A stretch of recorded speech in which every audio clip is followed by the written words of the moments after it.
What's good, you guys? Y'all are tuned into another episode of Chalk It Up, where it don't matter if you win or if you lose, you already know we just gotta charge it to the game. I am your humble host, Tone the Shields, and I'm eternally grateful to be here with you guys to talk nothing but sports, but more importantly, we're gonna talk Eagles football. And then to dive even deeper to that, we're gonna talk specifically about the young up-and-coming wide receiver drafted in the 6th round, pick number 200, Quez Watkins, coming out of Southern Mississippi University. Let's dive right in, y'all. Now, as I already mentioned prior, Quez Watkins, the Southern Mississippi product, wide receiver, 22 years old. I gotta admit, the kid's fast. The kid is super fast. I want to talk about his physical tangibles though, his physical measurements. The kid's 6 feet, 185 pounds. Hands are pretty solid at 9 inches. When it comes to his arms, about 33 inches as well in length. And when it comes to his wingspan, about 79 inches in length total. So he has pretty decent measurables when it comes to the wide receiver position in particular. I gotta be honest with you, 6 feet, that's a little short for my liking. But at the same time, I feel like when it comes to wide receivers, it's all about your 1-2. It's all about your energy. It's all about your passion. It's all about your diligence and work ethic. Height means nothing. We've all seen that. We've seen players like Deshaun Jackson. He's not the tallest guy. You know what I'm saying? We've seen players like Tyreek Hill. He's not the tallest guy. You know what I'm saying? We've seen wide receivers be extremely successful in the NFL. Steve Smith Sr., not the tallest guy, but extremely successful. Arguably a Hall of Famer. But let's move forward. Quez Watkins, 6 feet, 185 pounds. I like the 185 pound mark. I'm cool with that. But when you couple his height with his weight, you see why he's that fast. You feel me? When it comes to the combine though, 40-yard dash time was unreal. My man ran a 4.35 with a 10-yard split at 1.52. His vertical on top of that, 36 and a half inches. Very, very solid for his height. That just adds more perspective to the Jalen Reagor's 42-inch vertical. And he's actually shorter than him. But that's neither here nor there. That's a whole other conversation. But shifting gears, 3-cone drill, 7.28 seconds, 20-yard shuttle, 4.36 seconds. Y'all see it. Y'all saw it. And just to add more icing to the cake, Quez Watkins actually had the second best 40-yard dash time when it comes to wide receivers. I'll tell you, he ran a 4.35. A 4.35. I believe he came second to who got drafted by the Raiders. His name is escaping my mind. I want to say T. Higgins. I could be wrong though. But nonetheless, Quez Watkins had the second best 40-yard dash time amongst wide receivers. That shouldn't be overlooked. It really shouldn't. His speed is real. His speed is undeniable. As a matter of fact, in my humble opinion, when you look at the film, Quez Watkins' speed is extremely visible. As a matter of fact, it's a bit deceptive. And what I mean by that is he tends to lull the D-backs to sleep with his pace, his foot pace, I mean. It doesn't seem as though he's doing the most, but then he just takes off on you. He has this additional gear after he makes contact at the line with the D-back, especially if they're impressed.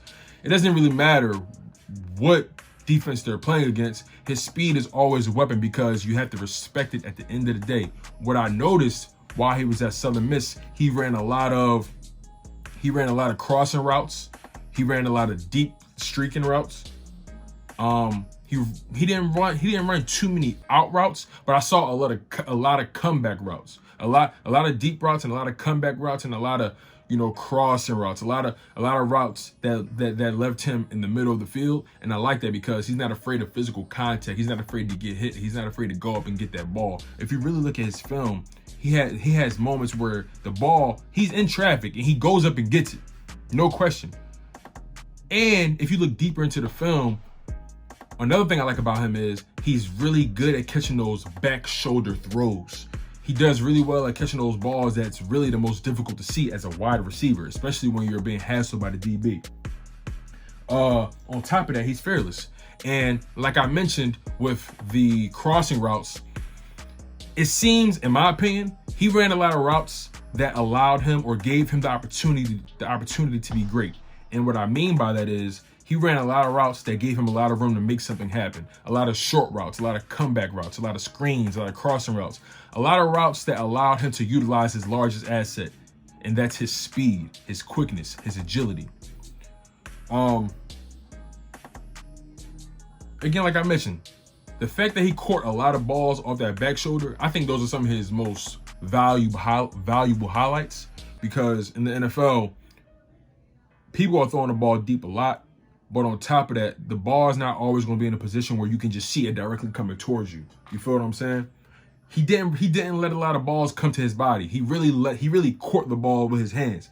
And when it comes to the back shoulder throws, he really tracked the ball. And those weren't easy footballs to track. Most of the time he was in traffic, you know, fighting against not only the DBs, but fighting against the out of bounds line. You feel what I'm saying? So as a wide receiver, you have some things to think about, especially when you're always being placed on the outside. And that was where he was placed largely when he was in college. So based off everything I said, the dude, honestly, I think his bread and butter is going to take place in the slot and on kick returns and punt returns, because at the end of the day, you can't teach that kind of speed. You just can't. Just think of Marquise Goodwin. My man is a certified track Olympic athlete. You can't teach speed. You can lose weight. You can, work on mechanics or whatever, but at the end of the day, it's either you got it or you don't. And I strongly believe Quez Watkins has it. That's no question.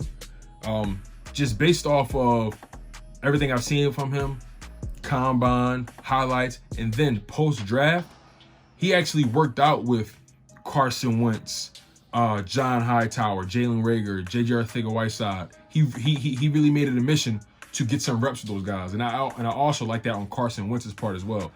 What they did in Philadelphia, what I'm noticing is they're trying to clean house with, they still have obviously Alshon Jeffrey and Deshaun Jackson as veterans when it comes to wide receivers. We obviously brought D-Jack back. That was something we wanted.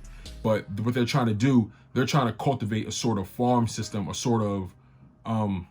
trying to cultivate, I guess you'll say, a bunch of young guns for Wentz to really utilize. They want his wide receiver core to grow with him. They want to groom his wide receiver core with him as they groom him as the franchise quarterback. So I totally understand why the Eagles didn't go for someone like DeAndre Hopkins in free agency. We all know they could have got him. We all know they could have. They claimed that the deals didn't make sense on their part, but they know for a fact they could have got DeAndre Hopkins. They could have got a bunch of star talent when it comes to wide receiver. But they decided to stand pat. They decided to obviously go get our cornerback. They obviously decided to go get our quarterback, Darius Slay. Pardon me, you guys. But the Eagles are making it a point to groom Wentz and to grow his supporting cast with him. They don't need anybody trying to undermine him. They trying to make it very clear he is our guy. We want him to lead us. And I believe Quez Watkins made it a point to severely and truly understand the playbook, understand Wentz's habits, really get a feel for who he is. And I got to be honest, I'm really excited to see Quez Watkins play along with John Hightower, along with Jalen Reagor.